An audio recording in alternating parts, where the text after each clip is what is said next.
언론중재법을 반대하는 이유. 이 칼럼은 월드뷰 2021년 10월호에 실린 칼럼으로 KBS 시사교양국 권영만 PD가 쓴 칼럼입니다. 곧 국회에서 언론중재법이 통과될 모양이다. 각종 국내외 언론 관련 단체에서 국회 강행 처리 중단을 촉구하고 나섰음에도 여당은 언론에 대한 징벌적 손해배상제를 골자로 한 이 법안을 통과시키기 위해 안간힘을 쏟고 있다. 이에 지금까지 30여 년 동안 현장에서 KBS 시사교양 PD로 일해왔던 언론인으로서 추정 60분 소비자 고발, 환경 스페셜 세계는 지금 등 권력과 환경을 감시하는 프로그램을 제작하면서 느낀 경험들을 바탕으로 지금 논란이 되는 언론중재법 개정안의 허구성을 지적하고자 한다. 우선 더불어민주당은 이 법이 언론의 잘못된 보도로 피해를 보게 될 국민을 구제하기 위한 법이라고 강조하고 있다. 그런데 과연 그럴까?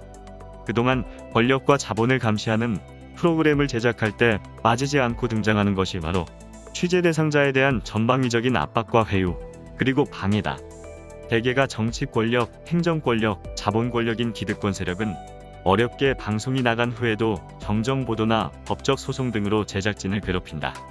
물론 방송에 하자가 있거나 보도 내용에 잘못이 있으면 당연히 요구를 들어주어야겠지만 대부분은 방송 내용에 문제가 없다는 것을 알면서도 면피성 혹은 나중을 위해서 제작진을 위협하는 것이다. 공정한 저널리즘의 핵심 요소 중 하나는 취재 대상으로부터 독립을 유지해야 할 뿐 아니라 권력에 대한 독립된 감시자 역할이다. 그런데 언론중재법이 제정되면 기득 권력에 강력한 무기를 쥐어주고 날개를 달아주게 될 것이다. 과연 펜과 마이크뿐인 일선 기자와 PD가 이들을 상대로 제대로 된 감시자 역할을 할 수 있을까?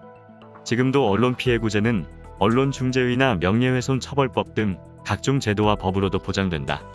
일선 기자나 PD들은 높아진 국민의식과 보편화된 지식정보, 엄격해진 보도 지침과 자기 검열로 인해 실수나 하자 없는 보도를 위해 스스로 노력하고 있다.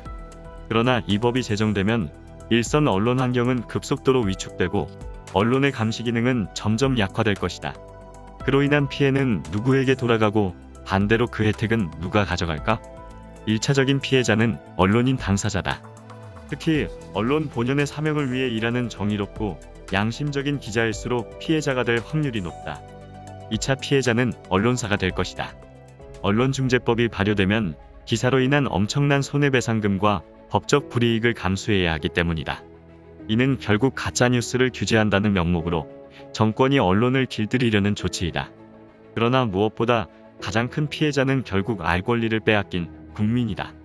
언론의 권력과 환경 감시 기능이 상실될 때 언론은 기득권자들의 선전과 홍보 도구가 될 뿐이며 그로 인한 정책의 실패, 더 나아가 부패와 비리의 폐해는 국민에게 그대로 전가될 것이다. 반대로 그 혜택은 언론 감시의 대상자, 즉 기득권 세력들이 가져갈 것이다. 결국 현재 논란이 되는 언론중재법 개정안의 혜택은 그 법을 강행 처리하는 세력 집단에 돌아갈 것이기 때문이다. 그래서 언론독재법이라는 비난을 들으면서도 법 제정을 포기할 수 없는 것이다. 헌법이 보장하는 언론 자유를 근거로 그동안 미력 하나마 언론이 권력을 감시해왔는데 이제는 거꾸로 공산국가들처럼 권력이 언론을 감시하고 수단화하는 세상이 오는 것이다. 1990년 필자가 KBS 입사 후 석 달 만에 KBS 민주화 투쟁이 일어났다. 당시 한 달간의 파업투쟁에 참여했으며 그 후 1997년 노동법 반대 투쟁, 2003년 KBS 사장 임명 반대 투쟁, 2008년 미디어법 반대 투쟁, 2012년 방송 독립 투쟁, 2014년 KBS 사장 퇴진 투쟁, 2017년 공정방송 및 사장 퇴진 투쟁 등 수없이 많은 방송 언론 민주화 투쟁이 있었다. 나아진 언론 환경에서 후배들에게 더는 방송 민주화를 명분으로 한 파업 투쟁은 없을 것으로 기대했지만 이것은 순진한 착각이었다. 비록 거대 권력의 무임승차한 정부이지만 그래도 이 정부는 다를 것이라는 기대도 있었다. 최소한 지난 수십 년간 언론 노동자들의 희생과 피로 이룩한 언론의 자유만큼은 보장될 것으로 믿었다. 그런데 결과는 정반대로 가고 있다. 스스로 방송과 언론을 국민에게 돌려주겠다고 약속한 이 정부가 오히려 이전 정부와는 비교할 수 없는 악법을 국민을 위한다는 논리로 정당화하고 있다. 정말로 상상도 못했던 일이 벌어지고 있다. 이 법이 발의되자마자 진영 논리를 떠나 야당과 국내외 모든 언론단체, 심지어 여당 내에서도 반대의 목소리가 있는데도 불구하고 이 법을 강행 처리하겠다는 것은 도대체 어떤 의도가 있는 것인가? 다시 강조하지만 이 법이 제정되면 그 피해는 고스란히 국민에게 돌아간다.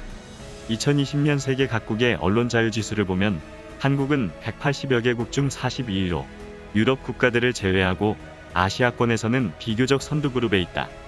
하지만 이 악법이 제정되면 대한민국의 언론 자유 지수는 북한, 중국, 러시아처럼 매우 심각한 단계에 이를 것이다.